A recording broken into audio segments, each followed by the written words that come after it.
Hey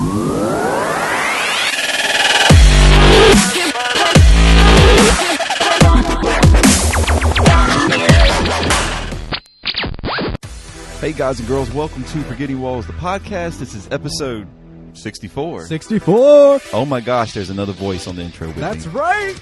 Welcome, Justin, to the intro. Yeah, welcome to helping me edit the podcast. It's going to be great. Anyways, and for a long night. Yeah, anyways, this week on the show, we start out by talking about pissing on the wall. That's right. Actually, we just make fun of a pastor talking about pissing on the wall. Make fun of them a lot. A whole lot. Feel kind of bad. We're probably bad people. Yeah. But it's okay.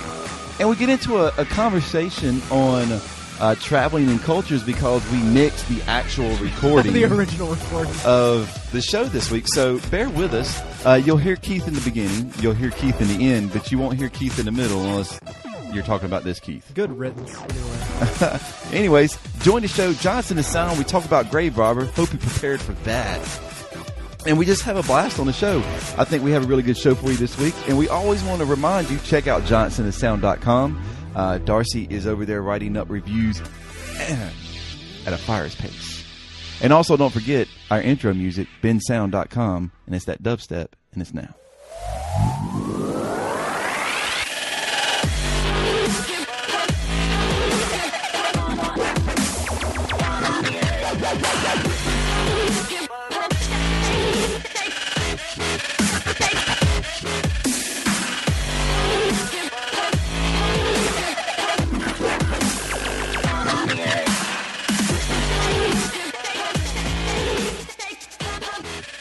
Hello, guys and girls. Welcome to Forgetting Walls, the podcast, episode 64. And So, Nintendo 64. Nintendo 64. We have made it to the second generation of Nintendos. Third That's generations. true. Oh, yeah, Super Nintendo, then Nintendo 64. You're right. Yeah. Third. So we've made it a long ways. And we want to say we got an awesome show because one reason is we'll have no Skype internet problems with Justin tonight because Justin is in the house. In the flesh. He's here, and so is Keith. That's me. Oh. I thought you were introducing me. I am introducing you. It's just easy to do that. Yeah, I'm here. Yeah. So we're all here. We have a good Johnson and Sound segment for you tonight as well How do you know it's good? because I already recorded it. Taking the mystery out. Yeah, I think we took the mystery out about a few weeks ago. Yeah. Anyways, we're going to start this. We're going to open the show.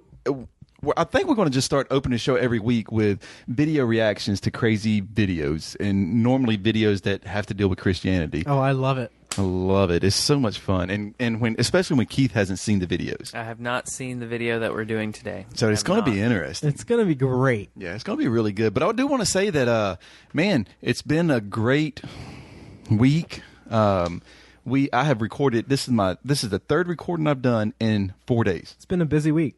It has been a busy week, and Justin has had a couple of good trips, I believe, or at least one good trip. Yeah, that's true. I went down to Atlanta to go to a conference for religious studies, and that was great. Got to see some great panels. I had some friends give some presentations and stuff like that. But it's a great time. Also got to try Ethiopian food for the first time. How was that? It was so good. Oh my gosh, it's so delicious. Where did you get that in Atlanta? Is a place I think it's called Denta, and just Atlanta, northern Atlanta. Okay, that's cool. Like Marietta, North. Or... Yeah.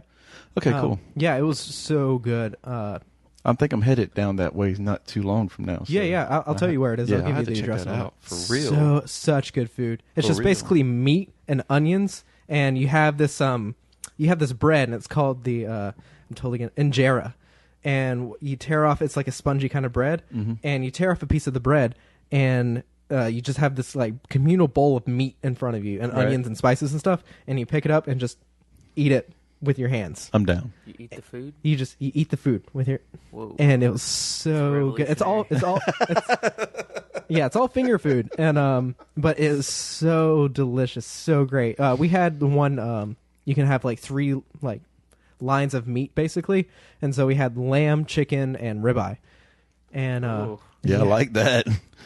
And it is so, The lamb and ribeye, especially. Absolutely. so good. I'm in love with it. So That's awesome, man. So yeah, definitely I'll get you the address to that so you can go and check it out. Absolutely. But yeah, so I went to Atlanta, came back up yesterday, back up to Boone, slept in my apartment, got up early, and came down here to the beach. So I've been doing a lot of driving, a lot of traveling recently, and so I'm a little under the weather because of all the elevation change and the weather change because it was gorgeous in Atlanta, and then I went back up to Boone, and now it feels pretty good here too. It's nice. But yeah, I'm a little bit under the weather.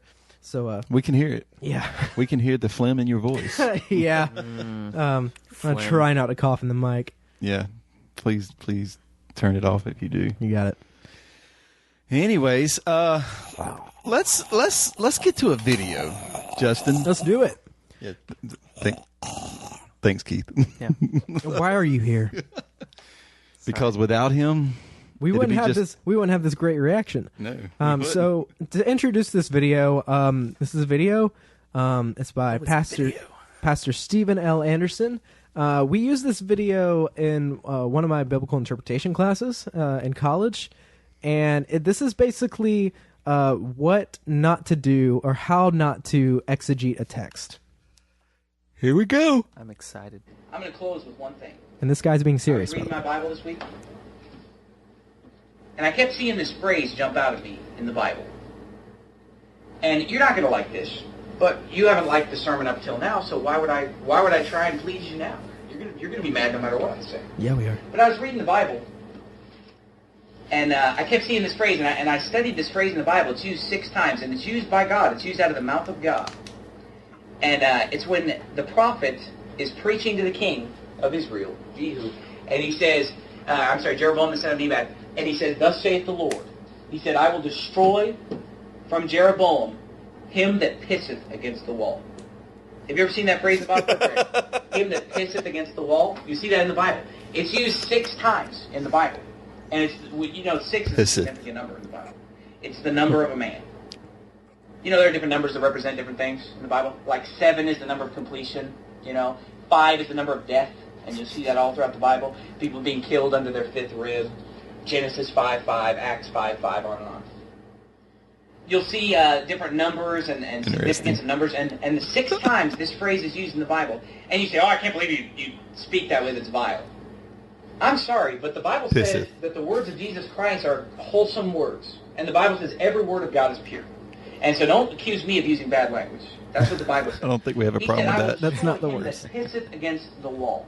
Now, did you ever stop and think, what did God mean by that? Did he mean, what did he mean? Don't pee Obviously, against what is the he wall. talking about?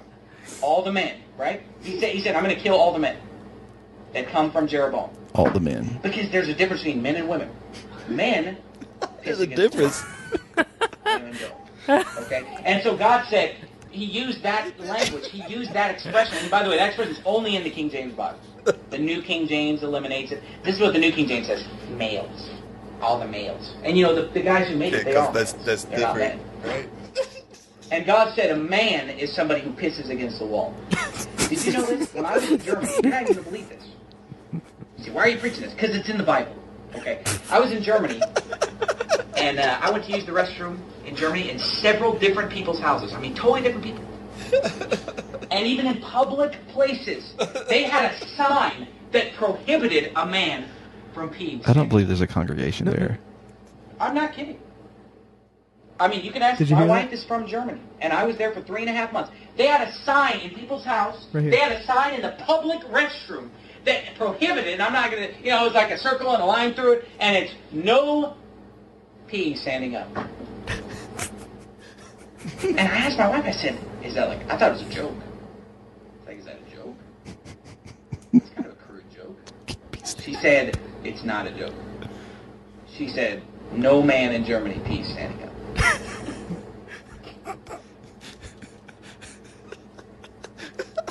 That's where we're headed in this country, man.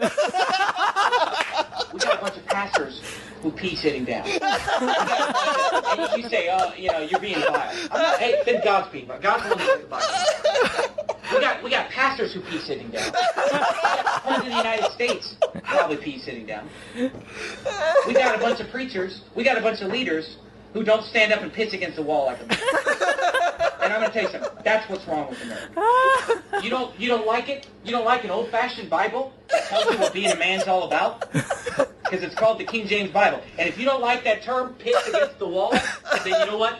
Go to the bookstore this afternoon and buy a new King James. It'll take out that word. It'll take out the word damnation. It'll take out the word hell about half the times. It'll take out the word Jehovah, the name of God. It'll take out anything in the Bible that has any power to it. It'll take out anything that tells you how things are supposed to be. But you know what? 400 years ago, pastors used to stand up and preach that a man needs to be a man, not a male. Not a male. It's because the editors of the NIV pee sitting down. They all pee sitting down. I'm going to tell you something. I'm not going to pee sitting down. I don't care if it's Germany. I'm going to Germany in about a month. You better know I'm going to stand up everywhere I go.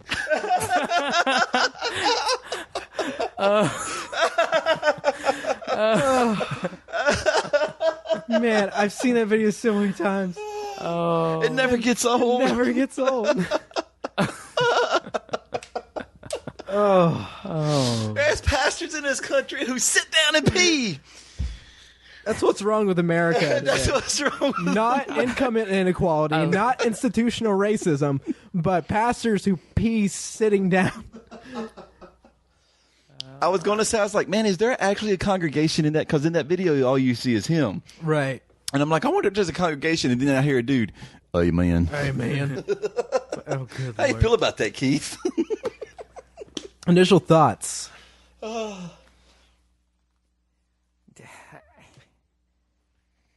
who thought that he would make a good pastor? Who interviewed that guy and said, "I want you to pastor my church, sir"? I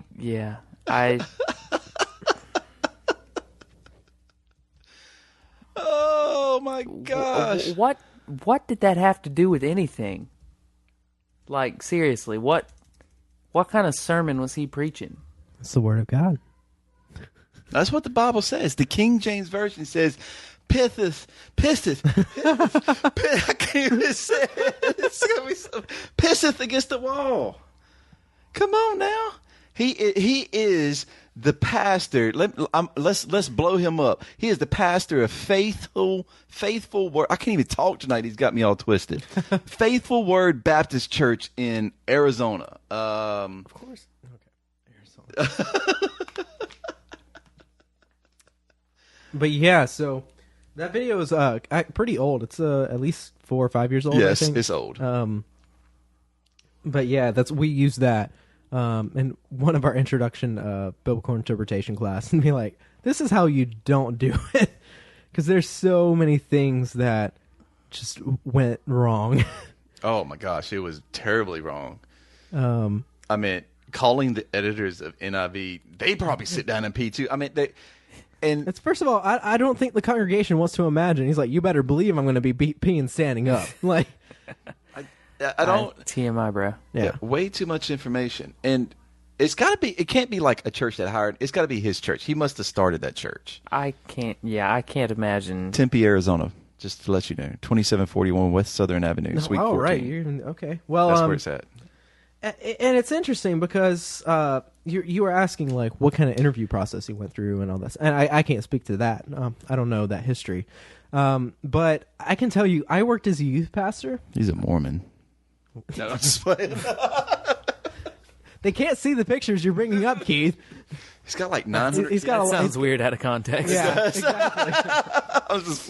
It was weird. I'm sorry. He has a large family. I apologize to all you Mormons. I didn't mean to embarrass you like that. And no, but There's so a lot of kids though. Yeah, I worked as a youth pastor in between my freshman and sophomore year of college. There was no interview process for me. Oh god. And it was just because my grandparents went to that church and I was their grandson. And they're like, "Sure, you could teach youth this summer." And that kind of freaked me out, that I was like, they didn't vet me at all. That was when I was crazy reformed, and so I was sneaking in reformed doctrine, into the very not Reformed Baptist church. You were awesome. Yeah, I was doing my best. But yeah, there was no. It was shocking how there was no, at least for youth pastor. I don't know about like lead pastor or anything like that at that church because I haven't been there since. But working there, yeah, there's no interview process. They're just like, yeah, you can work the kids, and I'm like, oh, right, okay. That's scary. Yeah, so I feel like that might be a common theme among a lot of, especially like rural churches, as compared to like urban centers. Wow. Since we're all about promoting people, let's promote Mr. Pastor Steven Anderson here today. What'd you find? Well, the first question I got is: there actually a country still named Bavaria? No, Isn't that just Germany? It's a region in Germany. Yeah, okay. Because he's like, I met my wife in Munich, Bavaria. I'm like, why don't you just say Munich, Germany? Yeah. I mean, that's just where it's at. Yeah. I feel like he stole her off the streets or something, and now you're going to have all my babies. But here, let me. I want to give you the credentials for Mr. Pastor Anderson. Started this church on December 25th, Jesus' birthday, 2005. Gotcha. And it's still going. I mean, it's. I just saw that he had recorded a sermon on the 28th of February. Fantastic. Yeah. He holds no college degree, but has well over 140 chapters of the Bible memorized, word for word, including approximately half of the New Testament. There's his teaching credentials. Huh. So he can recite. He can recite. He can regurgitate. He can word vomit every bit of the of 140 chapters of the Bible. That's interesting to me. Also, today most Baptist churches are started by Bible colleges. I don't get that one.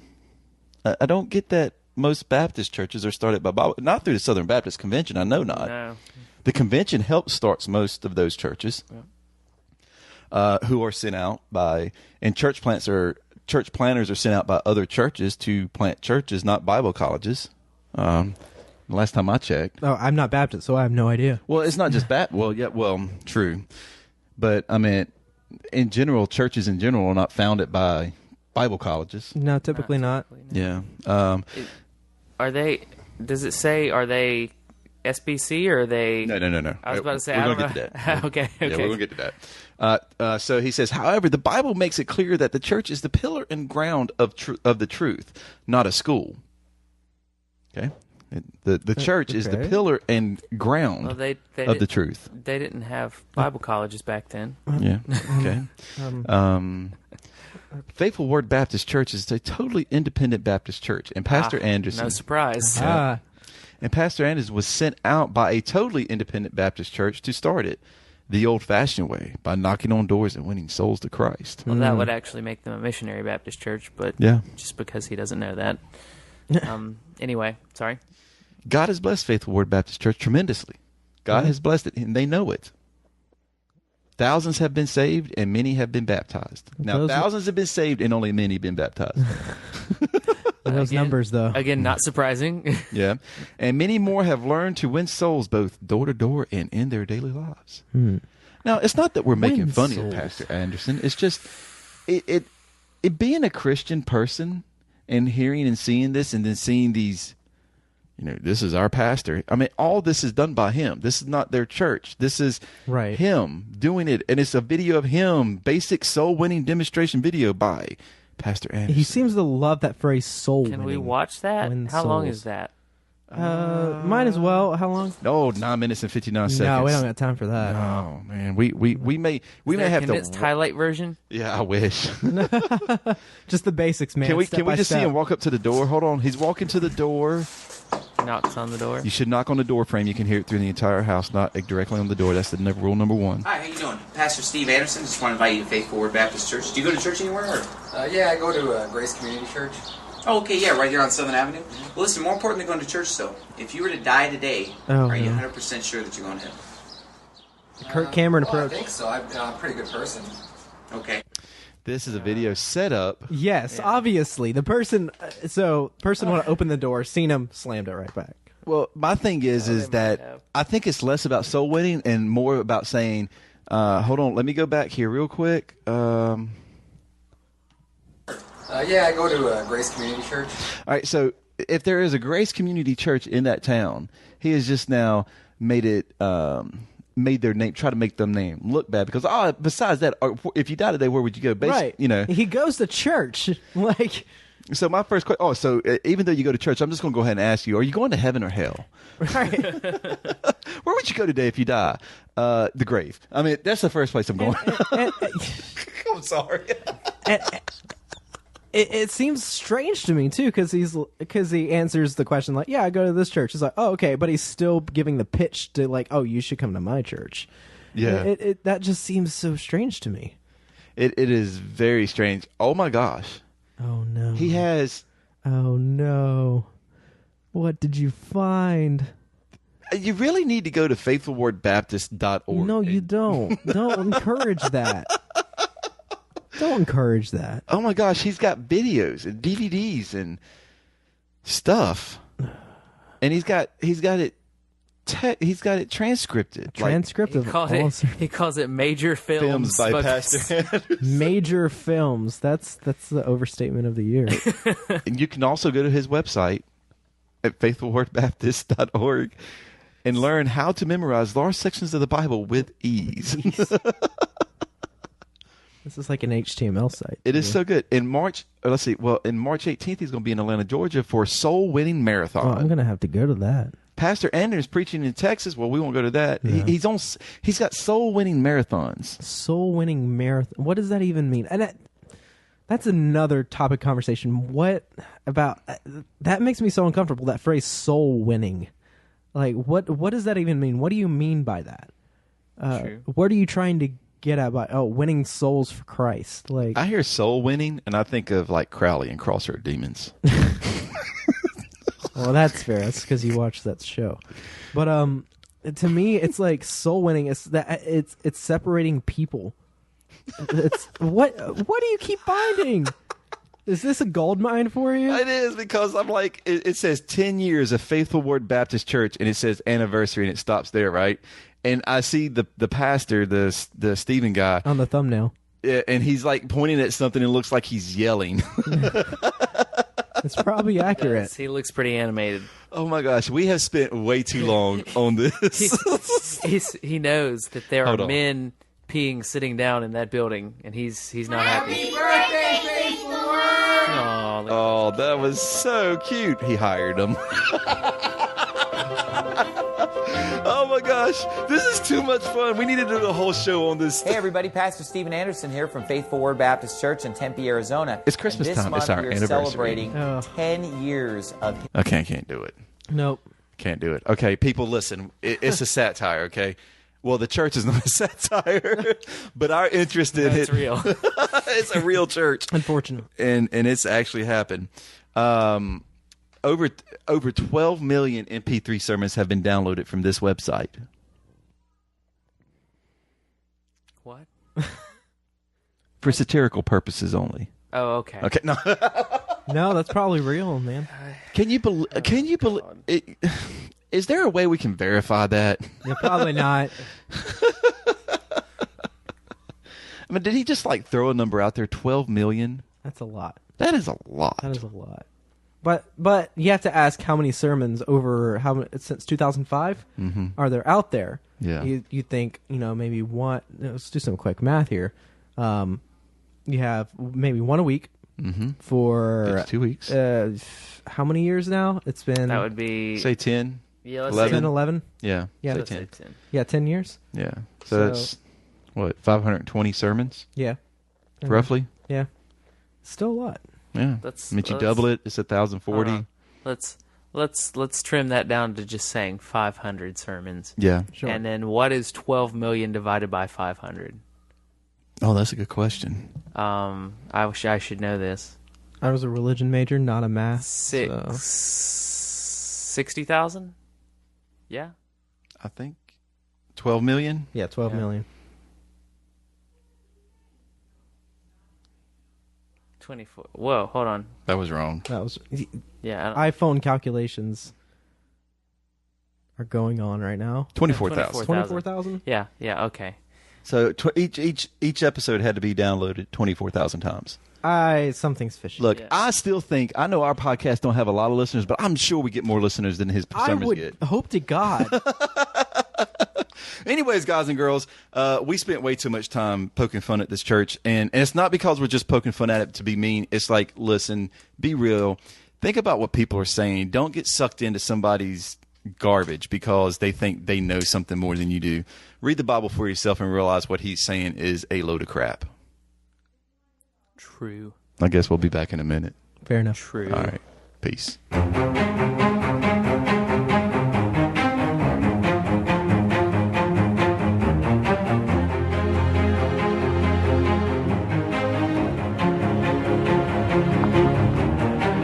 Dear pain, oh, it's been a long time.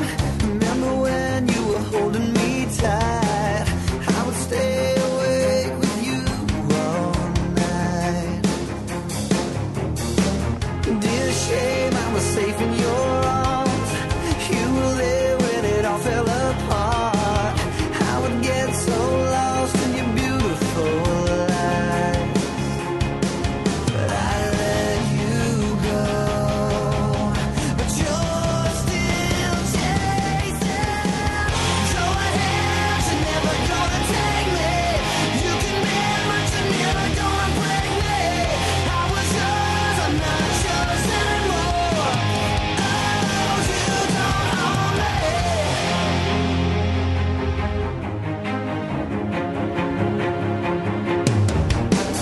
Dear hate, I know you're not. And we're back.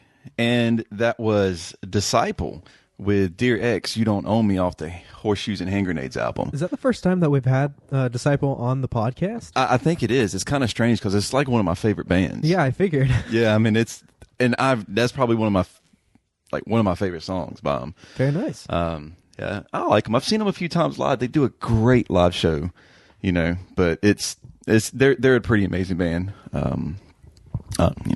It's just my thing. I like them. Yeah, I've heard of them, but I haven't listened to a lot of their stuff. I need to probably check them out more. I agree. You should definitely check them out more. So, we're pretty open and honest here. Yeah, I was about to say that. I was like, do you want to be transparent? We're going to be very transparent. Okay, sounds good. So, you're going to hear a lot of weird stuff on this episode. Yeah, of that's true. Forgetting Walls. It's going to be a patchwork sort of podcast. So, Keith is in the opening. Yes. And he may be in the closing. He might. But he's not into meat and potatoes. To be determined. Yeah, we don't know yet. You'll know when we get to the closing. Right. But no, he's not here right now. Because we're re-recording this week's episode. 2 days later. Yeah, because we decided to try to deal into a topic that just had too many side tangents. Yeah, we ended up talking for about probably an hour and a half or so, it seemed like, on politics. Yeah, and it wasn't really meant to be politics, but we just kept driving there because I'm a butthole. Right. Thank you. True. I'm not gonna dispute that. 2 days ago proved that. But no, it got on a lot of side tangents, and it was a lot of misunderstandings and us not being on the same page, and us not, and so there was a lot of disconnect between us and trying to figure out what the other person was trying to say, and so it was just like rabbit trails, and it got way off topic into so many different rabbit trails, and so we just decided it didn't really fit with what we're trying to do here at Forgetting Walls. Yeah, I was just trying to tell Justin Trump wasn't a good candidate to vote for, and he wants to make America great again, Keith. Believe in the dream. No, that's totally a joke. Yeah, just putting that out there. Yeah, if you don't know, Justin doesn't like Trump. Not at all. Really? What was your first clue? I don't know. Maybe the overtone of sarcasm. Yeah. That you tried to pull off there. Try to. I don't know. But no, it was just we figured it wasn't something that it doesn't benefit Forgetting Walls. Yeah, it didn't benefit Forgetting Walls and what we're trying to do, and like talk about people, and So we're going to talk about people tonight. Yeah, we are. But we're going to talk about I use the term. Me and my wife use the term being cultured, I guess you would say. Being cultured. I don't know if that's a very polite term to use, but that's the only term I can think of. What I mean is to experience and immerse yourself in other cultures. Okay. Not to be not blinded, but to have blinders on. Right. To have tunnel vision in your own area. The county we live in is it's not a the county you live in. Well, that I used to. But yeah. Yeah, just go with it. Well, the county you live in. No. No. The county that we're recording from tonight. Yes, fair. It's a large county. It is. Not that it has a large population of people. Isn't it one of the largest in North Carolina? It is the fourth. Fourth largest. Yeah, Okay. There's 3 above it. There we go. But yeah, it's like the 4th largest in land area. That's what we mean. Not Right. Not Not people population. size. No, No. by no means. But I know a lot of people here. It's a small. It's a rural beach country area. That's right. Right on the coast. Get on Tidewater. Yeah, and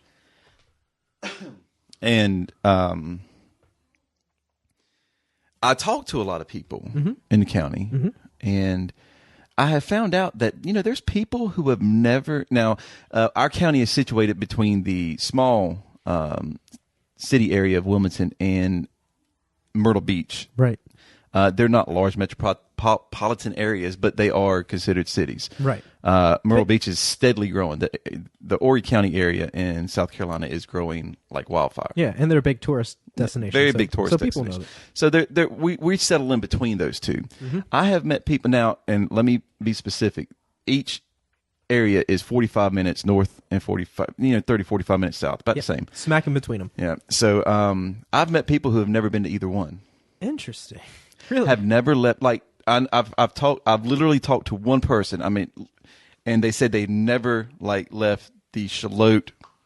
Well, it doesn't matter where we're from. From the Charlotte, Yeah. Ocean Isle Beach, supply area Wow.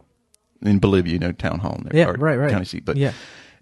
they've never traveled outside of this little area, and I'm like, how do you How could you? And to me, that is impossible. Right. I'm like, where do you shop? Right. Exactly. Where do you? I mean, do you? you have Walmart. What else do you need?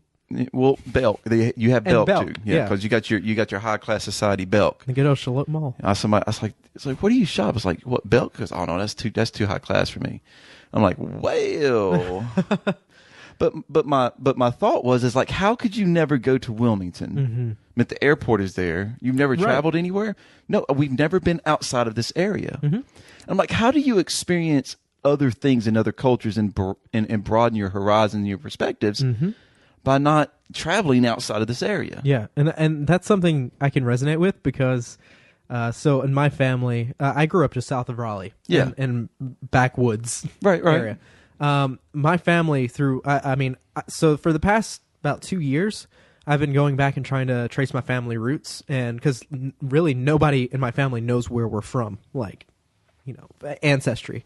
Yeah. And so I've been, taking upon myself to research family history and stuff like that. And one of the branches of my family, that where I grew up in Four Oaks, it's, backwoods. Right. And, my family hasn't left there since the 1700s. They're established. They've been there. They're established. Me and my mom were the first to leave. That's pretty nuts. Out of our and that's so crazy. That is really crazy. Yeah. My family's not like that at all. Yeah, and so that was so crazy to me to think about that. And even in the high school I grew up in, or where I went to middle school and first year of high school before I moved here to the beach, there's a lot of people that are still there. And that their family has lived there forever, and they have no desire to leave. I remember when I told people my freshman year of high school, I was telling them I was moving away, and I literally had people tell me, like, "Why would you ever leave? Like, we have a Bojangles and we have a general store. Why would you ever leave?" Are you kidding me? No. A Bojangles and a general store. What else do you need in life? What like a true old fashioned general store? Yeah. Wow. No. Yeah, in the quote unquote downtown, which is tiny. But yeah, Bojangles was the only restaurant in that entire town. I used to joke because, you know how people say a small town is like a one-stoplight town? Yeah. We used to have one stoplight, and then they took it down because it was just pointless. Yeah, it was pointless to have it.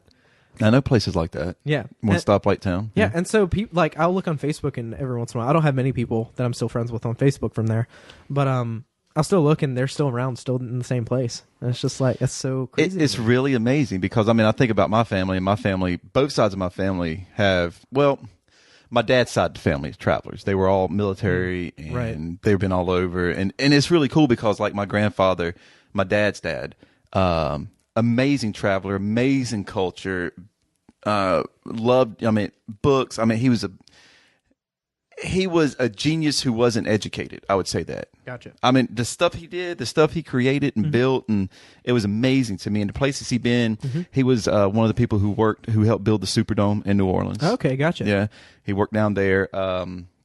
He's worked on many nuclear plants. He was in the Air Force. He's been all over the country, a couple places around the world, and it's amazing that and I think about my dad's family, and I think they're a bunch of country people. They're to me, you think country and a little rednecky and stuff like that, right? But then I start thinking about the places they've been, and I'm like, they're not as they're country, but they're not as like stuck in the mud as some people think country people are. I'm like, man, that's pretty cool. And I guess it kind of rubbed off on me. And of course, my wife's side of the family,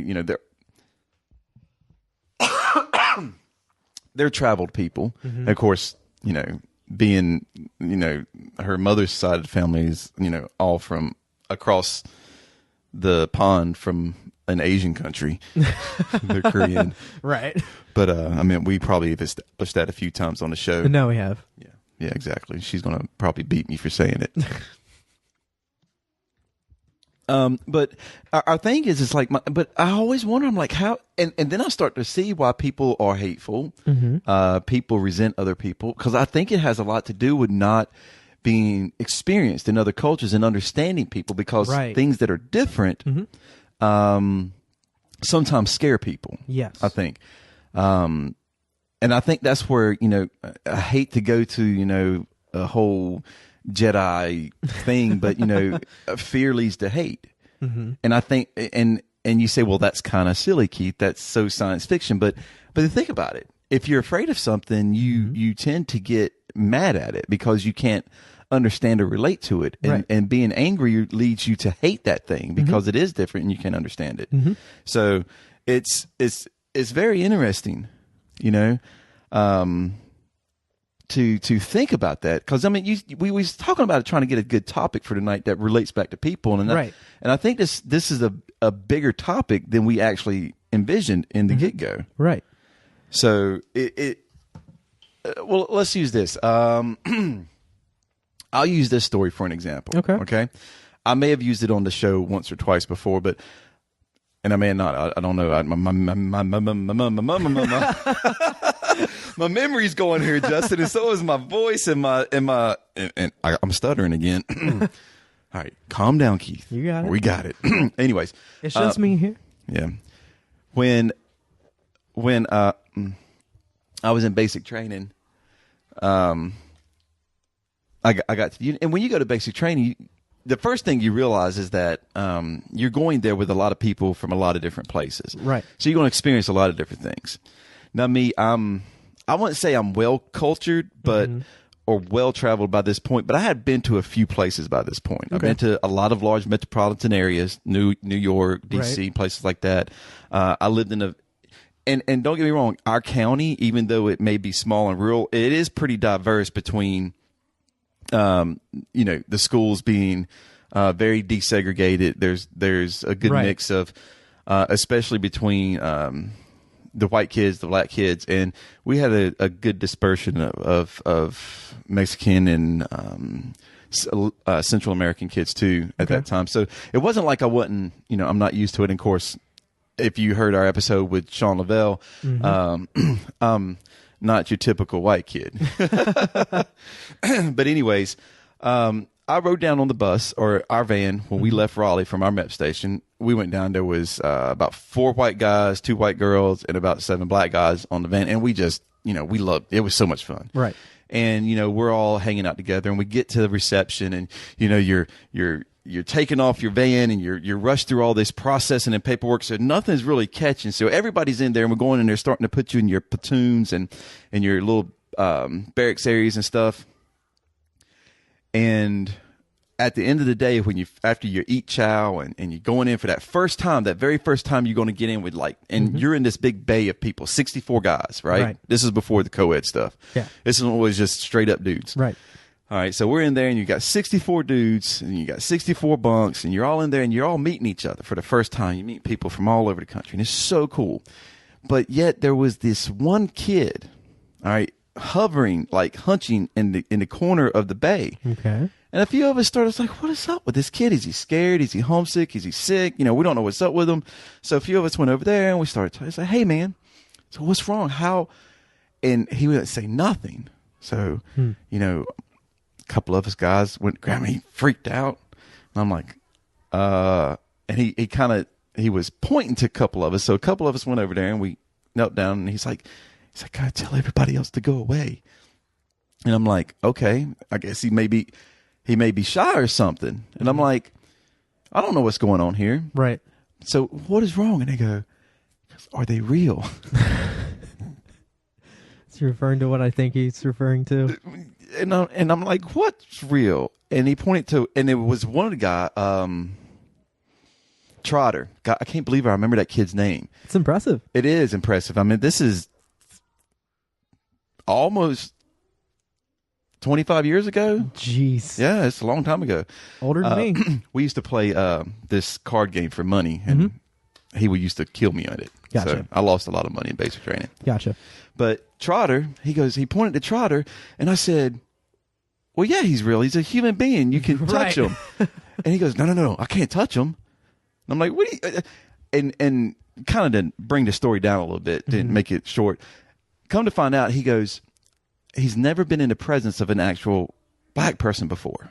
Like, he's never seen one. He's never physically laid eyes on a black guy before. That's so crazy to me. Or a person. He's only seen them on TV. And they weren't allowed to watch shows that had black people in them. Because he was from little... And I'm not stereotyping this state because I'm going to reference another state too. Okay. But he was from a little small mountain town in West Virginia. Gotcha. Now we know there's black people in West Virginia because I can't believe I just blanked on one of the greatest wide receivers in football history. I can't help you there. Oh my gosh. Forgive me. I'll remember it later. But anyways, there's a lot of black people there. Yeah. In West Virginia. Right. Whether you realize it or not. Right. But anyways, and it was so astonishing that he had never, ever Yeah, that's so crazy seen to him. me. Okay, now I want you to follow this. Now, there was another kid who came in too. Okay. He comes in later in the story in AIT, who was from Arizona. Okay. Who fit the same description. He was still dealing with it when he got there. He was from Arizona and never seen a black person. Wow. Which I can probably imagine that more than West Virginia. Okay. Because, I mean, it's Arizona. It's hot. It's dry, and it's desert. I mean, like, hardly anybody lives in certain places in Arizona. That's true. There's wide swaths yeah. where no one lives, Yeah. but still. Yeah, it is strange. Yeah. Okay? So this kid and this other kid actually hook up in AIT and become really, really good friends. Okay. Now, the kid from Arizona, another crazy fact that we had this ice snowstorm in Augusta, Georgia that year, and he'd never seen snow, so that was blowing my mind, too. Oh, yeah. So, anyways.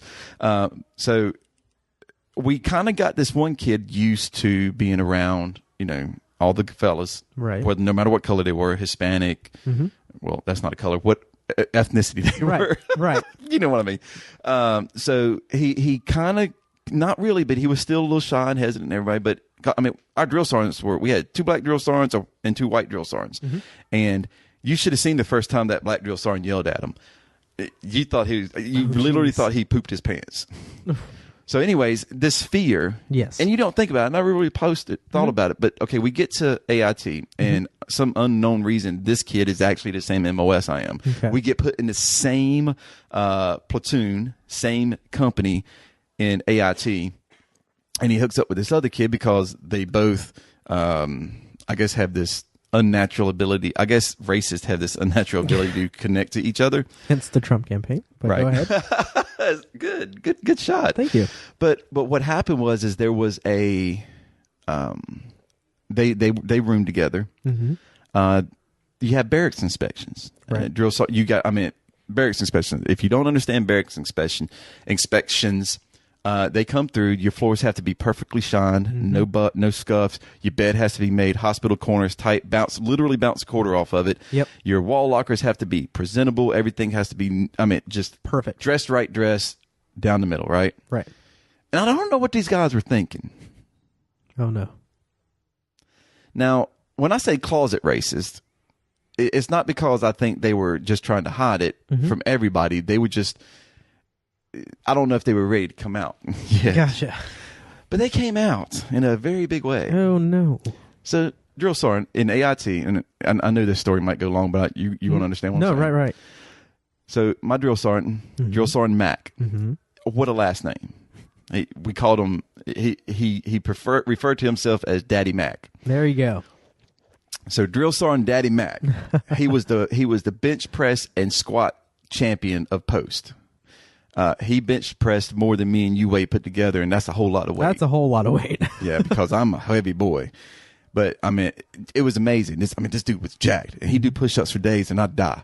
But he's walking through the barracks and doing inspections, and he gets to this guy's room, and lo and behold, I hear cussing. Oh no!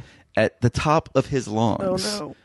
What in the is this mother? You son of a! Get your in the hole. I'm gonna rake your faces through the sand, the rocks, the dirt, the leaves. When we do our next detail outside, your mouths are gonna be the rakes in the. I mean, he is just going crazy, right? And and we don't know what's going on. Right. And he's like, everybody in the hall, stand at attention by your doors. So we're all like, holy crap. We all run out the hall. And he's like, everybody face this way. And he comes out and he's got these posters in his hands. Right. And he pulled these posters out of both of their wall lockers. And they were been sketching. Right. And there were swastikas and KKK symbols. Oh no. And we hate the N-words. Oh no. And coons go back to Africa. I mean, it was just the most racist. Terrible. I mean, it's something you see. I mean, it's literally something you see from like neo-Nazi type of mentalities. Right. If you've ever seen the movie Higher Learning with Omar Epps and Ice Cube and Busta Rhymes, it reminds me of that, where the skinheads or these neo-Nazi skinhead type guys just kind of go American History X. Okay. If you really want to get a little bit more modern, Gotcha. which is close to the same time frame. But I'm like, oh my gosh. And everybody's like, nobody was shocked or surprised, but yet because these guys, the way they kept, and we saw it. I mean, they both shaved their heads all the time. I mean, we were in the military. Right. But this is AIT, and most guys didn't shave their heads now. We're trying to grow some hair back and get some semblance of being a human being and not some worm in basic training. Right. And these guys were like and I should have noticed it too, because this guy had knee-high Docs with white shoelaces in. Gotcha. So if you don't know what that represents, that's what that represents. Right. And you start putting two and two together. They've never been around black people. They were afraid of them. And when they got their hands on some, and we don't know if somebody else got to them, right? Because they said, "Well, this sounds good. I understand what you're saying." Right.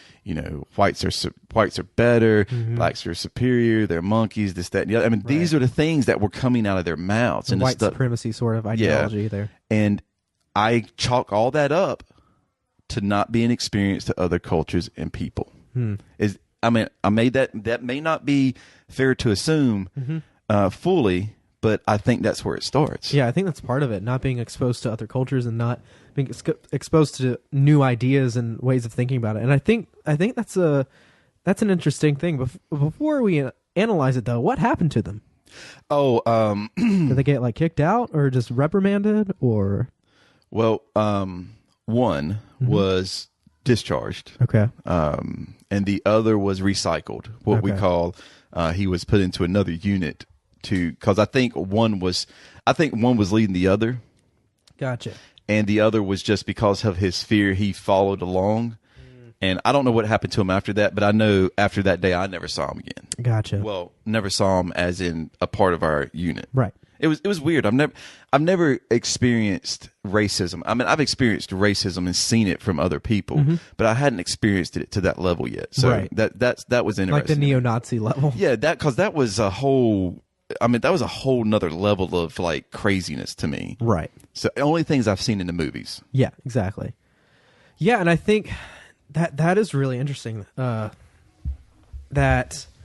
Because they hadn't experienced other cultures and because they hadn't experienced not even seen another black person before. Which is that to me just blows my mind. Yeah. Like how that's I agree. how that's even possible. But yeah, that sort of being ignorant of other people and that sort of leads. I guess Master Yoda might be right. I mean, you're right. I mean it, and I'm not saying that Star Wars is where that concept came from because it is a reality, right? But I mean, I think when we think about traveling and going to foreign places and things like that, people's like, oh, I just want to go there because that. But I've always loved to be a part of the culture in different places and to experience the local nature of a place you go to. Right. And that was a huge thing with me in traveling too. I don't have the very long story about racism and all that stuff. Mine has more to do with like, I guess national identity. And, I get it. And, adjusting to other cultures as well. So I've traveled, I've been to other countries as well, mostly in Europe. So it's not crazy different than America, but I've been in some like very rural places in Italy and France and stuff like that. Italy was my favorite, but I'll never forget. I have a few travel stories. When I first got to Italy, it was the first time I'd ever been out of the country. Was flying into Rome. And when I got there, I absolutely hated it. Why? I hated it so much. So part of the reason is because I walk out of the airport, right? And I have all my luggage, and I was there with a bunch of other people as well.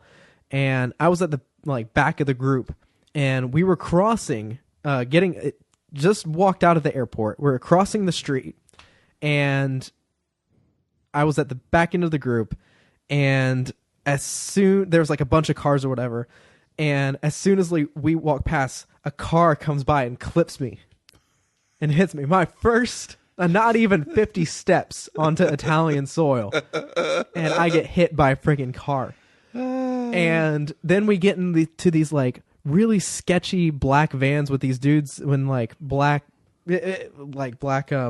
vests and dress clothes. I'm pretty sure they're part of the mafia. But no, we get in this car to go on the way to our hotel, which was near Terminus, near the center of Rome.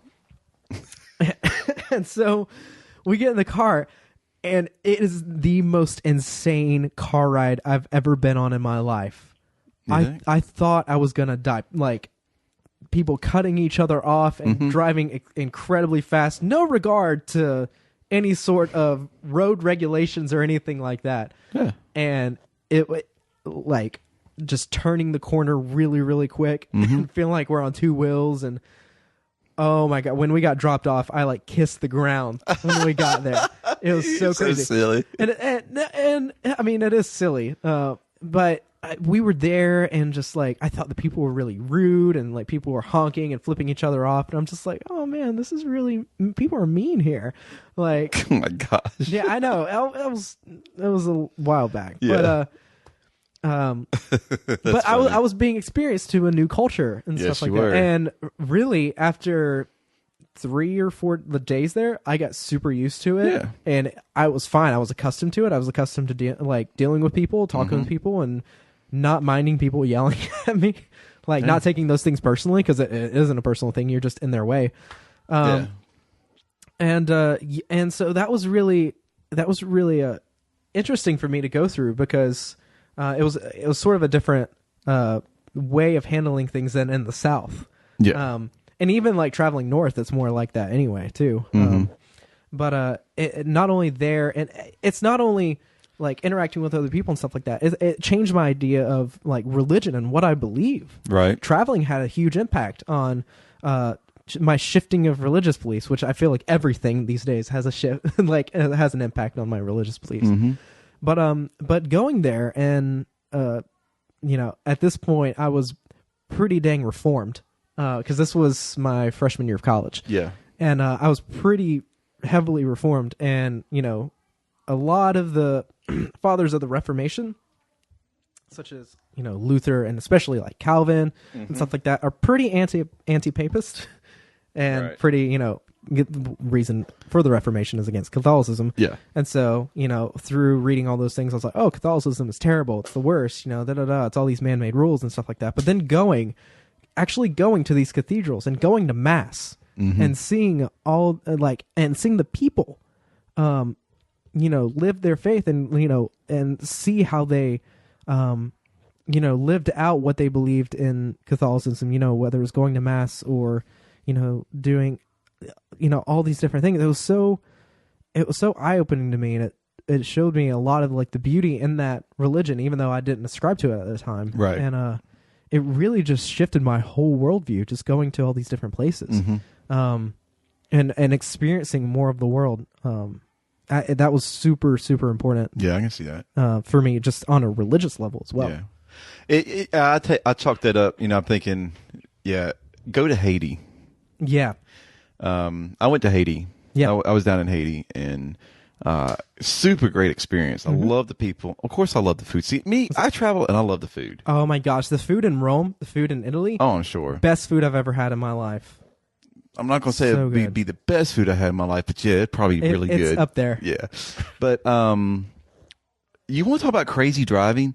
In Haiti, this was after the earthquake. Okay. So this was on a missions trip, I assume. Yeah, I went with a church group down, Okay. which, hey, I'm great I went, and I'm glad with what we did, and I made a lot of friends and stuff. And missions is probably a whole nother conversation. yeah, we can do that, and that'd take a couple podcasts. Yeah, that would. But, we were down there, and it's so different because when they tell you when you get off the plane, watch your stuff. Not because people are going to steal it, because people will grab your stuff and want to carry it for you, and then they want money. Now, Haiti's a poor place. Right. Well, not that it's a poor place, but there's a lot of poverty there. The earthquake really devastated. I mean, Oh, absolutely. it was, to be in it was crazy. And to experience the people there was even crazier at times. Right. But driving there, bruh. The only place I saw lanes was in Port-au-Prince, where they had actually painted lanes. Right. When you got outside of Port-au-Prince into the country areas, there's dirt roads that would be like 6 or 7 highway lanes wide, and they literally drive on both sides, coming at each other from both sides. It's a free-for-all. It really is. You get there first, and for me, I didn't. Now, see, I'm different than you. I was enjoying it. Oh gosh, These guys were no. These guys were driving crazy. No. They'd drive in third gear, going at each other, and the ladies that were with us, they were like, "Oh my gosh!" Oh. That would be me. They That's were all me. freezing, and I'm like, "This is so much fun." Oh gosh, I would hate it. But it's crazy there, and everything culturally is definitely different there, especially during that time when everybody was influxing in from all different countries and walks of life trying to help out there. And I mean, I experienced a lot of different things there, where the people were. I remember being in the marketplace one time, and there was this kid. I'm going to say he was between the ages of 12 and 14, and I'm kind of like, okay, I'm here as a Christian, mission trip, helping, Right. but I'm not going to take any crap either kind of way, just because I'm a white guy in a mission shirt doesn't mean that, you can do whatever you want. I'm just that type of person. Right. And this kid was like, he's laughing at me, and me, I'm sarcastic. I'll go, he's like, and I'm like, ha ha ha ha, and I point back at him, laugh, and he looked at me like, how dare you? And he was doing one of those things where he's bowing his chest out, and I looked at him, I was like, just kind of shook my head like, what are you doing? And he makes some more remarks, and then he started laughing. I'm like, and, he was trying to act really tough. Right. And then he had a couple of his friends around, and then he started throwing me the birds. Oh, okay. Started flipping me off. And I'm like, I took my finger and I gave him a little scowl on my face, and I gave him the finger to come here, kid. Let me talk to you. And I kind of stood up a little bit because I was just kind of like kneeling down looking at some stuff in the market, and Right. I kind of stood up and I kind of popped my chest out. I'm about 250 pounds and he's about 50. And you're what, like 6 foot? yeah, I'm 6'3". 3, yeah. I cast a pretty big shadow. Right. And he took off running, but all the while he was running, he was laughing and flipping me off. And I'm Right. like, and then I heard the word "stupid American," and I'm like, oh. Now, see, this is what I hate. Anywhere you go in the world, they go, "Oh, ugly Americans, stupid Americans," right? I just want to make this statement that when people from other countries come to here, they don't act very nice either. Because being in Disney World and Universal a whole lot, you experience a lot of foreign people. Right. Whoa, they're just as rude as Americans are. So I think it's a person thing. Yeah, it is a person thing. And I have a little bit of story with that. I don't mean to interrupt. No, go ahead. But a little bit on that is, I went to Paris for a bit. You have stories? I've been to Paris. Yeah? Yes. Yeah, I've been to Paris too. Okay. And, there's a stereotype that, absolutely. And it's a bit true as well. I mean, yeah, we haven't done awful well for ourselves. No. No, but it's also true that, that a lot of French will turn their nose up at American. Oh yeah. And I found that to be true to a certain extent. However, there's a way to get around that, or a way to circumvent that. Yeah. Just be humble. Yeah. And be honest. Admit your ignorance. That's something that I did when I was in France. It didn't take me very long to learn this. But because there's actually an old saying that a Frenchman will step on your toe and then make you apologize for him stepping on your toe. So in France, I learned if you just play that ignorance and s'il vous plaît, I'm so sorry, can you help me? I don't know where I'm going. I'm just, I'm a tourist. I'm lost. Exactly. And then they'll come to you and be like, oh, okay, let me help you then. Obviously you need my help. So let me be the one to help exactly. you. And I have a story, a specific example of this. We were at this art exhibit. And it was an amazing art exhibit. It was this guy, I think his name was Rob Murek, or he basically makes these lifelike statues. They have the same consistency as flesh, and he uses hair. Oh yeah, and it's really crazy, and it's a little bit creepy. I was going to say it sounds creepy. Yeah, but it's really really cool. One of my favorite places I went, and of course, and so it was where in Paris was that at? Oh gosh, I can't remember. It wasn't in one of the major areas like Champs-Elysees, Sacred Heart, anywhere like that. It was like a 3-week exhibit. It was just a visiting artist tour. Right. I can't remember exactly where it was in the city. We went everywhere. But if I saw the building, I could point it out. But we were there, and of course there's a gift shop there. And so I'm looking through, and I got a book on Banksy, I think. And there was a girl on the trip that went, and she was stereotypical American. Oh my gosh, yeah. She was blonde hair. She wore pink dresses everywhere. Very not like the subdued tone color of a lot of Europeans wear, but she super bright pink, blonde hair. Sort of. I don't want to be mean, but was oh my gosh, we're in Paris. Let's go shopping everywhere. And that's all they did. They didn't really look into history or anything like that, but I'm not gonna understand. Yeah, but we were there, and she was ahead of me in line, and she was doing her thing, and the lady who checked her out was just very direct, very stern. Was just here, didn't barely talk to her, whatever. And so then I go up next, and I start. At that point, I knew enough French to be able to do the entire transaction in French, but a very broken French, not fluent at all.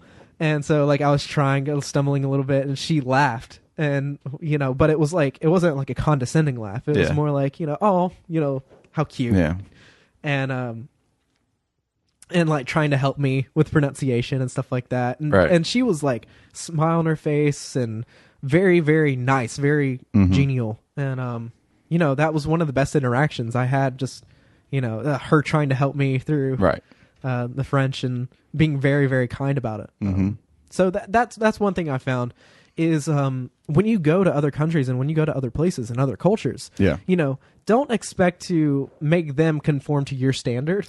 I think that's a big thing. I think that's a big thing with trying to grasp culture and to broaden your horizons is not to conform everybody to you, but try to pick up a little from everybody. Yeah. That's what helps you get outside your box. Right. That's what helps you see other people as people. I think that's really what harkens us to be better at humanity. Right. You shut up, you listen, and you learn. Yeah. And you adapt. Yeah, because it's different. Because when I was in Haiti, I guess again, mission Christian trip. Right. We were, after we would finish up the day, we'd all get in a circle and, with the Haitian guys. And these guys, most of them were Christians too. And I remember because I have gauges and most of the time I hadn't really spoken or anything, even though I went on to like 3 medical clinics and preached to a bunch of Haitians, which was a pretty amazing experience. Yeah. But we'll have to talk about that sometime. We should.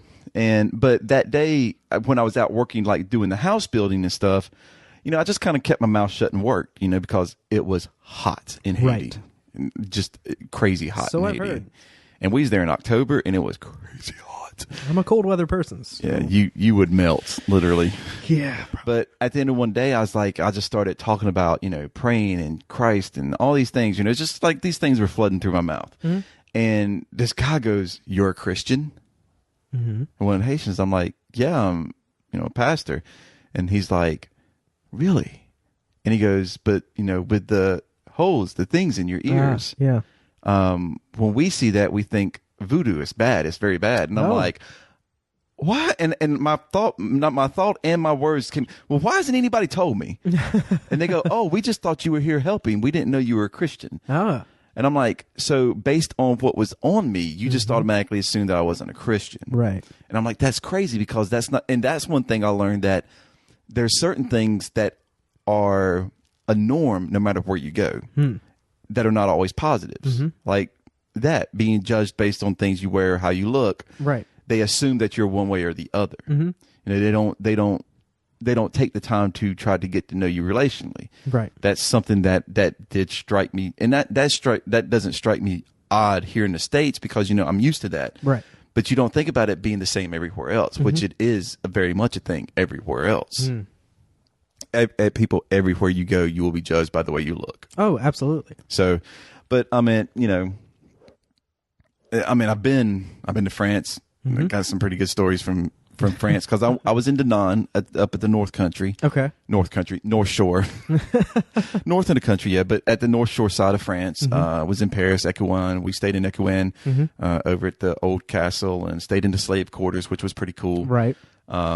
Experienced my share of people going dumb American, which it wasn't never me. Right. Because I had already been out of the country before in other places, especially in Europe. Right. So I kind of knew the ins and outs. But my favorite place I've ever been was Bosnia. But I was there in the military. Right. And it's one of the most beautiful places I've ever experienced for the situation. It's got beautiful countrysides, beautiful mountains. You can go from mountain to nothing in a moment's notice there. And it's so crazy. And the people were so accepting and welcoming, and except for the little kids who listened to too much Tupac. But, it was just, it was a cool place, and I learned so much there. And saw the people different. I saw how racism is not an American thing. I saw how people hated each other. I know that from history, but to see it up close in person, people hating another people group because they're different. We call you can call them the Romas or the Gypsies, but how hated they were, and watching it was just crazy, and it broke my heart. To see people treat other people like that, just on that level. Right. And these are people who are I would say in a sense cultured because there's such diversity in Europe. And to see that still to this day happening, you go, you really hope that people would start, kind of wake up and learn that you don't want to do that to other people. Right. We all have disagreements, but to just judge a person based on those things is crazy. But when I come back to the States and think about these people in these areas who've never been anywhere, and you think, man, what if they would just experience just a little bit of what the world has to offer? Right. I think if you think God created this world, if you're a Christian, you think that, and you think, man, he created all of us in some weird way, or, you know, he has this hand in everything. You know, he wanted us all to come together in this concept of love. And how can you come together if you don't experience it? Right. And you can't experience everything in the world unless you're like super rich, but at least you can experience a little taste of it. I mean, Right. even if you just go like 3 or 4 hours up the road to a city, Yeah. to experience it. But people are afraid. Right. I mean, how many people you know that are from the country are afraid to go in the city? A lot. Oh my gosh, I'm going to get robbed or shot, or it's always some stupid thing. I've been to many, many cities. Okay. I've never been robbed, shot, mugged, treated badly. Nothing's ever bad happened in the metropolitan area. I have been mugged, jumped, guns pulled on me, all in a country town Yep. with a population less of 7,000. Yep. Go figure. You see what I'm saying? It's just all fear. Right. And ignorance. Not ignorance in a bad way, just the unknown, just not knowing. Right. All those things lead to this anger and this hate and this bigotry. And we can't be like that. Right.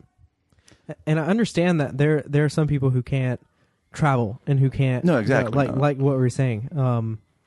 And just because of, you know, socioeconomic I agree.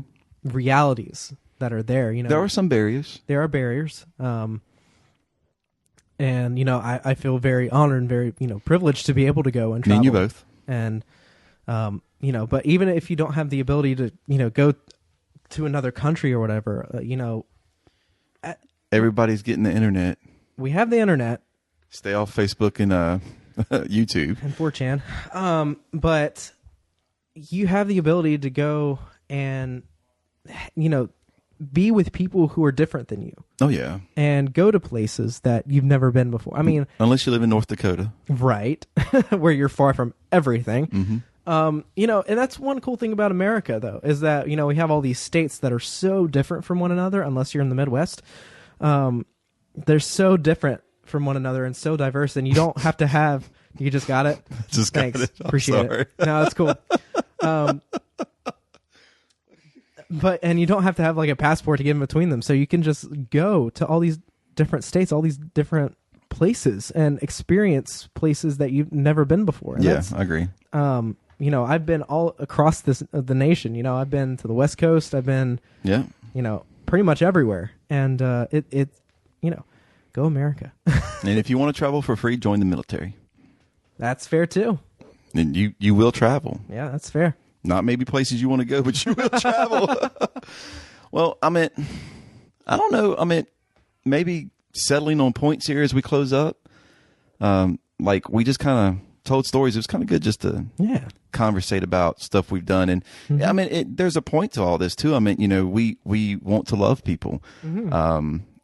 Like I said, we probably don't do a real good job of it all the time, but we do No. want to promote that.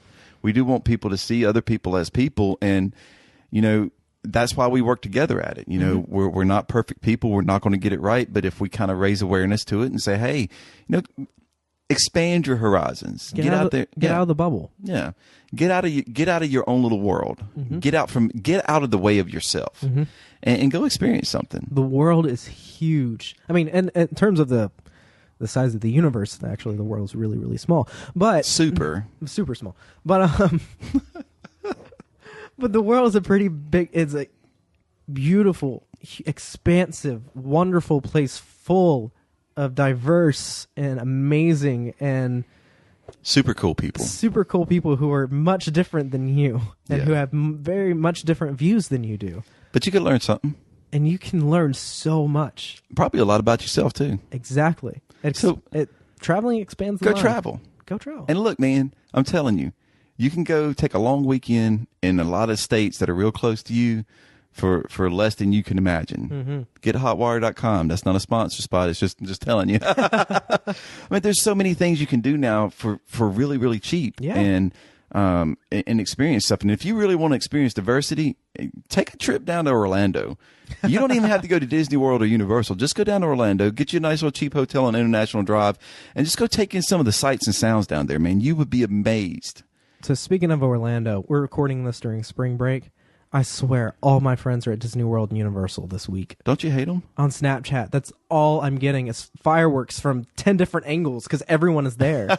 That's crazy. It's so crazy. I wished I was there too. I'm super jealous. Yeah, me too. Yeah. And even though I was there like last week, I'm super jealous. Yeah, thanks. I haven't been there in years. It's not my fault. I gave you plenty of opportunities to go. That's fair.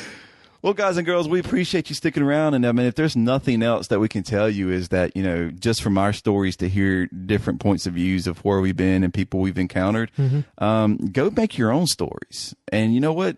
If you got good stories about traveling, hey, hit us up and let us know what you think. We'll share them with people if you want us to. Yeah. Because I think it's beneficial to share your stories with other people. Absolutely. And this is a medium for it. We appreciate it. We'll see you in just a minute with a little bit of Darcy Rumble and Johnson the Sound. Looking forward to it. If I were the last man on earth, I would still love you. If I wait to find I'm left behind, I would see it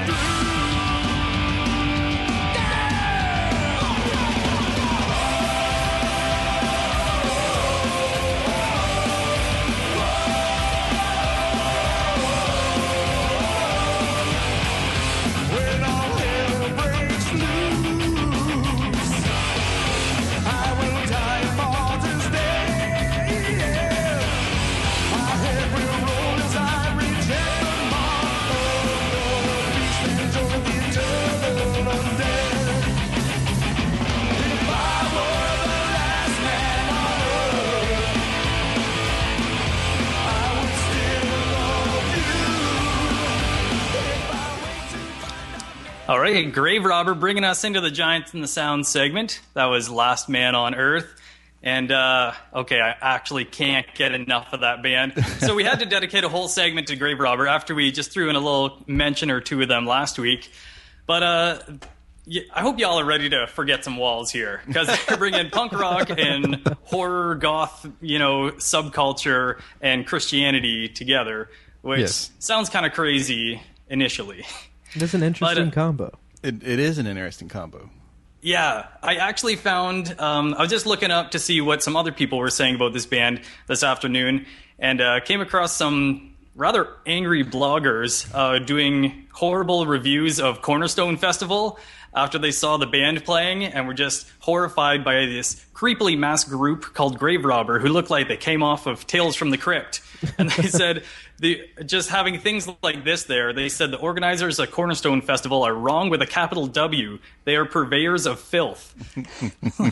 Okay, kind of harsh words. But then when you go and read some of their social media, they just explain, our goal is not to be good Christian entertainment. Our goal is to be good witnesses for Christ and be the best band we can be, write songs, the best songs we can, go out and love people that the church doesn't even know exist.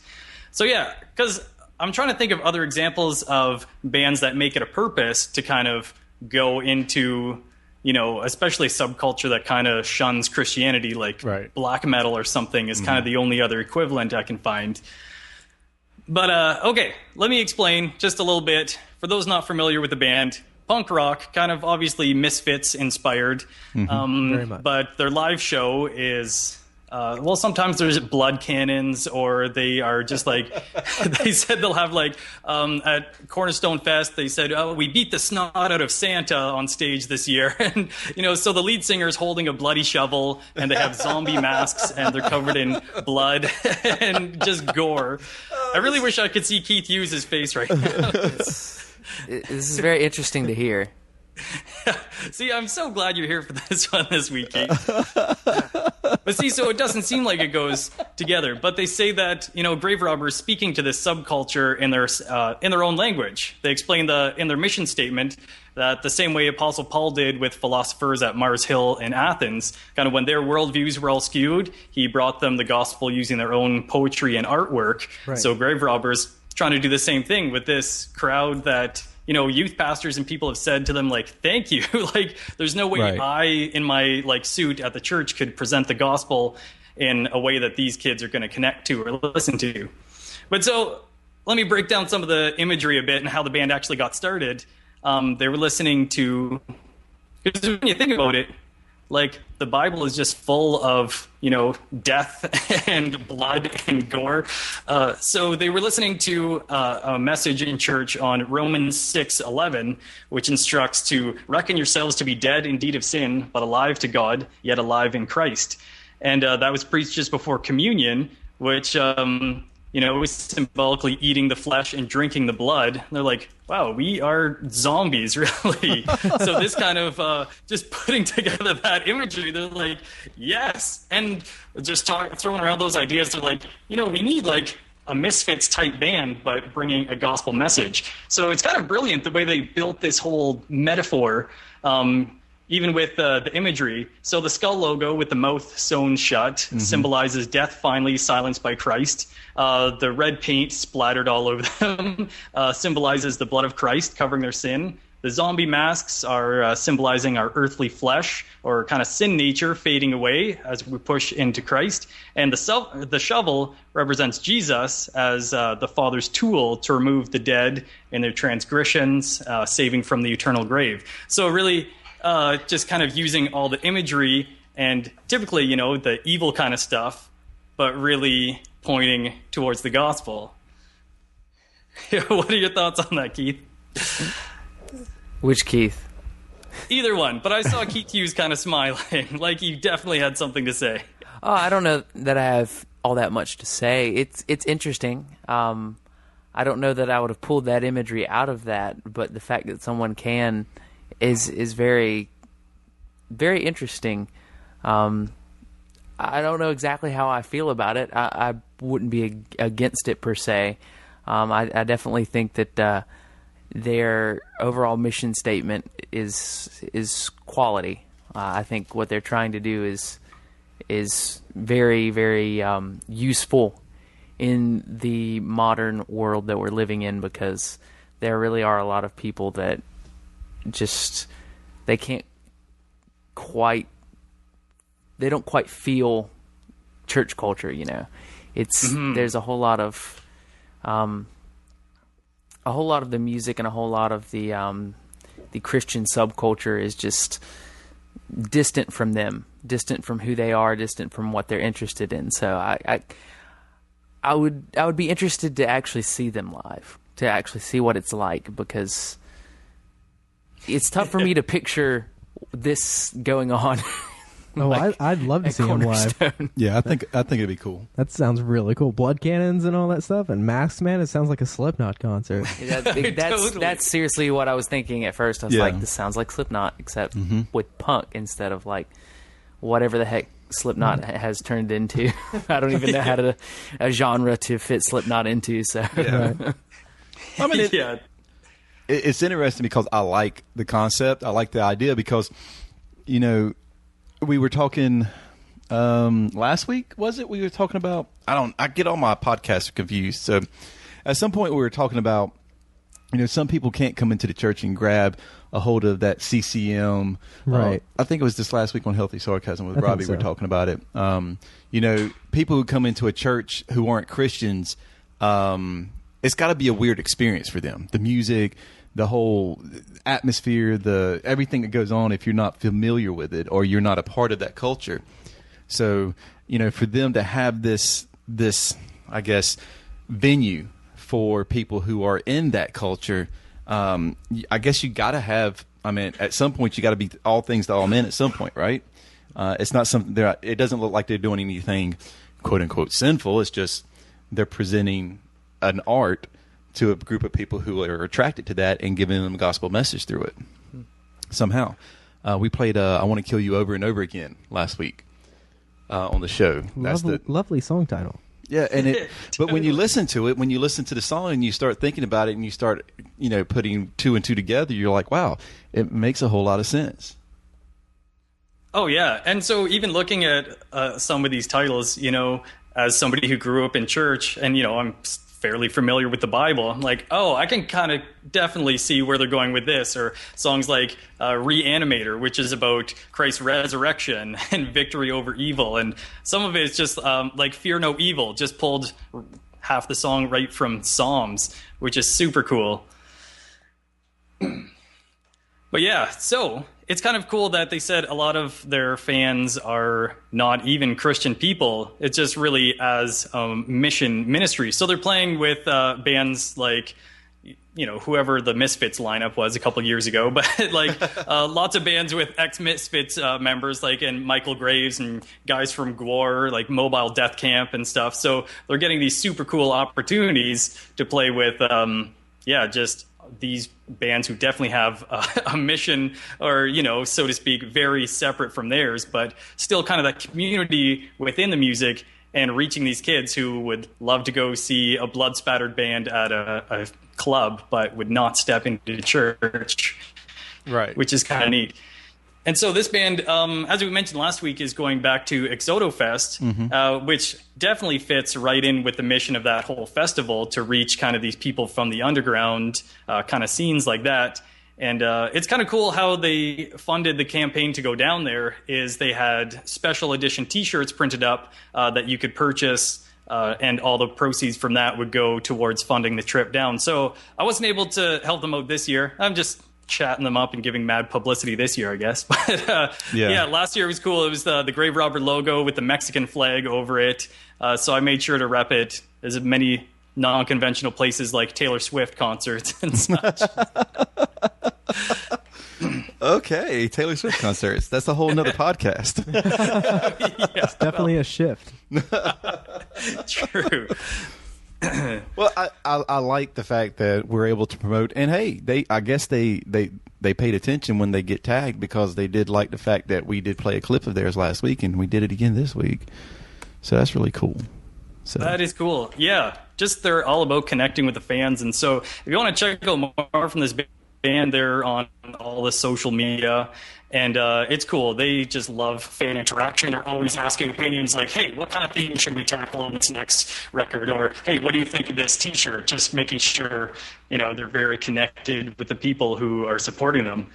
And so they're actually working on their 5th studio album this year, and they've got that in the works, but also they're doing something kind of cool, releasing an acoustic Grave Robber covers record. So yeah, it's not just them doing their acoustic songs. They're actually getting some fans and guys from Friends and other bands that are covering their songs, just more like, just clean guitar vocals kind of covers. So you can actually check out some of them that have been submitted. There's a link on their Facebook to that. But I know there's a couple of musicians in the room over there. If you want to do an acoustic Grave Robber song, they encourage you to contact them and put something together. I'd love to hear one of you guys do Fill This Place With Blood. That would be fantastic. I am in. Sounds like that's right up my alley. yeah, you should be on the Healthy Sarcasm podcast. No, but that's really cool. I like that idea. I like that concept. It is. Interesting. Well, that's awesome, man. Yeah, and I thought we definitely got to just bring up this band a little bit, because totally goes along with the mission of what you guys are all about, just breaking down those boundaries. Mm-hmm. And I agree. That's good stuff. Well, that's Grave Robber. We'll have links on our website to Grave Robber, and check them out if you can, if you dare. Share it with somebody you know who likes that scene, because it'll be a good way to get the message of the gospel out to people who will not normally hear it. Yeah, that's definitely true. All right. We'll be back in a minute to finish up the show.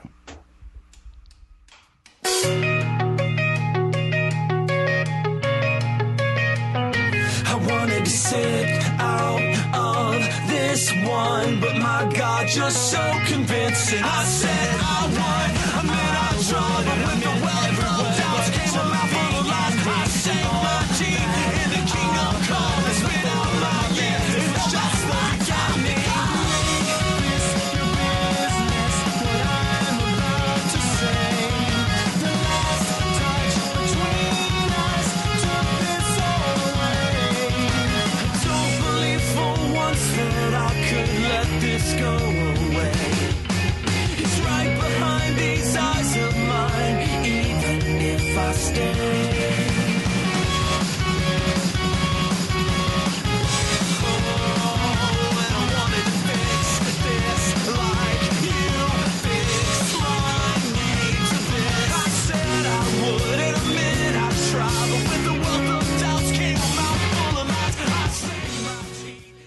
And we're back. Just like that. And That's that was right. Emery, What's Stopping You? The best album of 2015. It's a really good album. Well, okay, it's the best album of 2015 in my perspective. There you go. I don't care what. IMO. Huh? IMHO. Yeah. BRB LOL. Oh, that teen speak over there. Hashtag. Hyphen. Nice. You're hip with the youth, aren't you? Turn down for what? The youths. Anyways, yeah, that was Emery, What's Stopping You off the You Were Never Alone album. It was my favorite album of the year, and I just thought that after all of tonight's recording, I just needed that song. I don't blame you. Shut up, Justin. No. Turn down for what? Thanks for your contribution, Keith. Absolutely. I'm a hip millennial. Keep telling yourself that. In the 30s. Anyways, man, I hope you enjoyed the Johnson and Sound segment. Grave Robber, man. Yeah. That's interesting stuff. Some wild stuff, man. I'm down. Like I said in this segment, I'm down with it, dude. I mean, I don't just be yourself and like what you like, man. If you like horror punk, then hey, Grave Robber may be your thing. If not, go listen to Taylor Swift. I can get on board with T Swift sometimes. Yeah, Depends on the time. We all can. I don't, unless it's a cover. Don't lie to yourself. I don't listen to Taylor Swift. No, don't lie to yourself. It's okay. You can. No, I mean I don't. I mean I listen to One Direction. Sure. I mean, damn, I just said that online.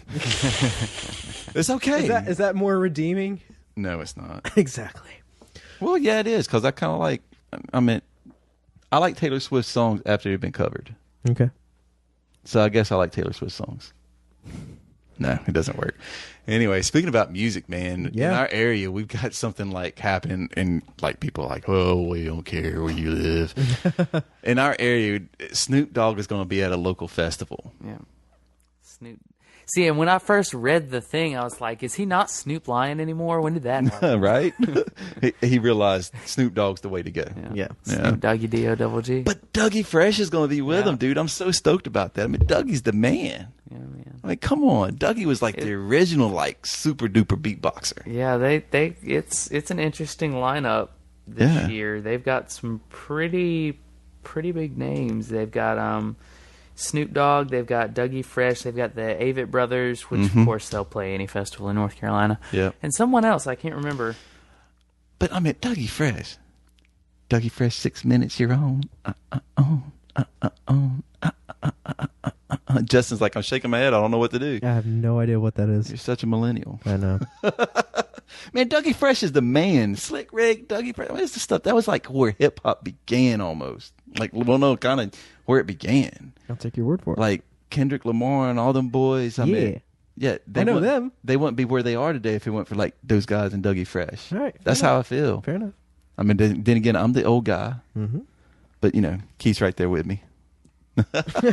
Nothing but a G thing, baby. Yeah, it's been a kind of crazy episode tonight. It has. We apologize. No, I apologize. Justin doesn't apologize. Too much gin and juice, right? Yeah, way too much gin and juice. Murder was the case they gave me. I don't get it. They're Snoop Dogg songs. I figured.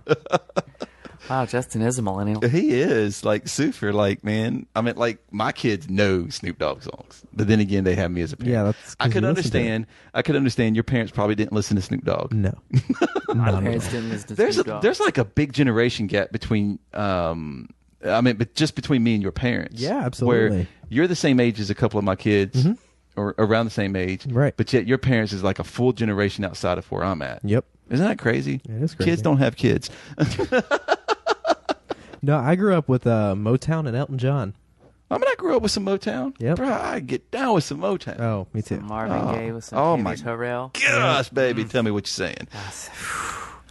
But, you know, I don't know how this episode actually turns out because I don't know what I'm going to do in this episode. Yeah.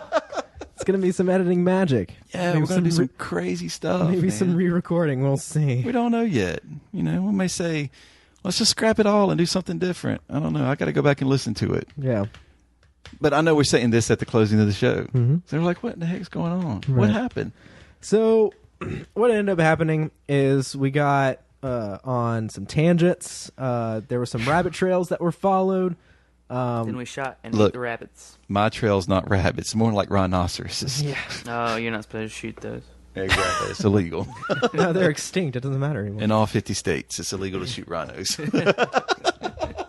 No, Take a but gun to the zoo. Yeah, they'll arrest you for that. Yeah.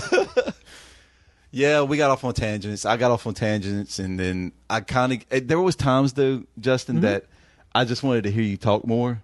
yeah. Well, it's also hard because my throat freaking hurts so I know. bad right now. And I was like, I wasn't going to have you talk a lot, but when we do politics much, I just want to hear what you got to say. yeah, and I have a lot to say. I know, and it's fun.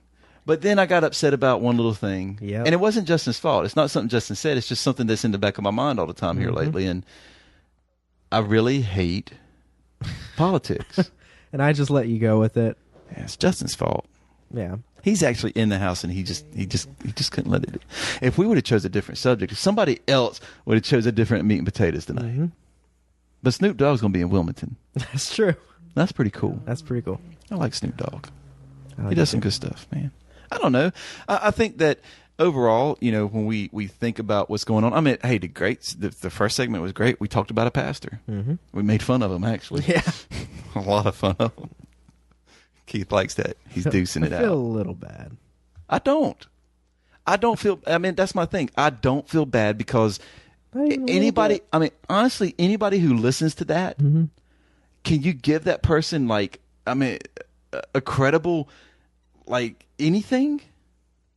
I mean, and it's not just that, I mean, come on. You've listened to more than one of those things. Oh yeah, yeah. And they're all bad. They're terrible. Yeah. It's horrible. They're terrible. And don't I have the right to say something's bad? I mean, Christians go out and talk bad about everybody else. Why not talk bad about Christians? It's fair. I mean, people talk bad about Christians too, I know, yeah. But somebody who deserves it. Yeah, that was wrong too. This is a horrible episode, people. So if you do listen to this and you get through it, you're probably not going to listen to us anymore. And it's okay. I guess. I don't know, man. It's weird. It's weird. It is weird. I mean, the ACC tournament's this week. Oh God. Yes, it is. Starts Tuesday. And by the time you're Tuesday listening at to it, Carolina should be playing because it's Yes, Thursday. Yes, their should first be game. Thursday. They're actually on the noon slot on Thursday. Yeah. They will be playing the winner of, oh gosh, I'm not sure. It's not.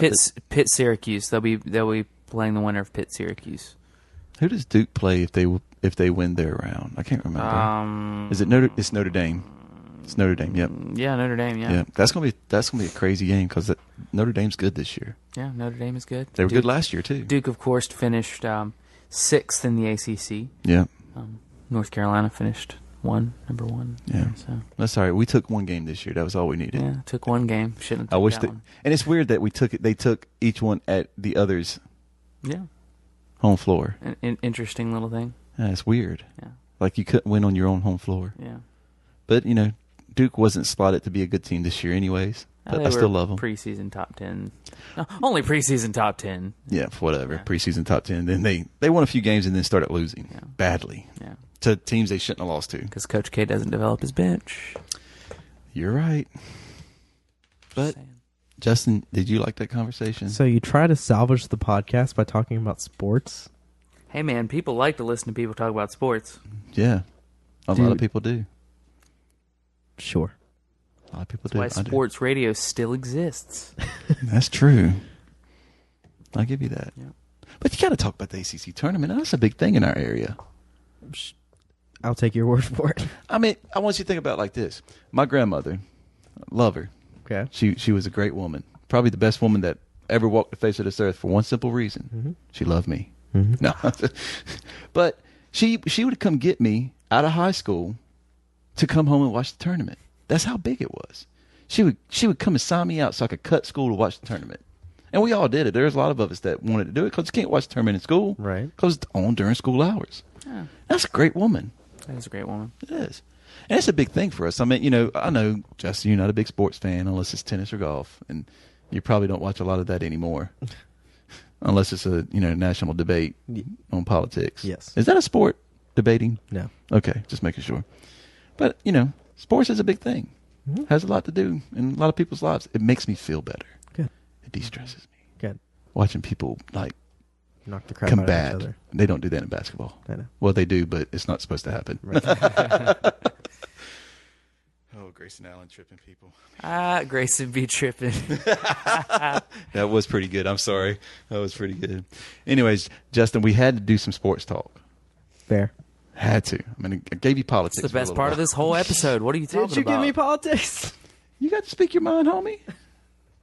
Sure. Did you speak your mind? If you didn't, it's your own fault. That's fair. It's a free country. That's right. No, it's not. Barack Obama said it was. All right, we're done. Send it. I've never heard that before. We're done. I just made it up. Play the music. Thank you for listening. Thank you for listening. Forgetting Walls podcast. If you're subscribing to us on iTunes, I do that every week. I hate everyone. Can you get enough of Justin? Thank you for listening to the Forgetting Walls podcast. If you're subscribing to us on iTunes, leave us a rating to help us spread the word about this podcast. Remember, the only way this works is if you share your story. So be sure to visit the website and leave us a comment at forgettingwalls.com, or find us on Twitter at forgettingwalls and facebook.com/forgettingwalls. Peace. Listen to Justin. Do what he says.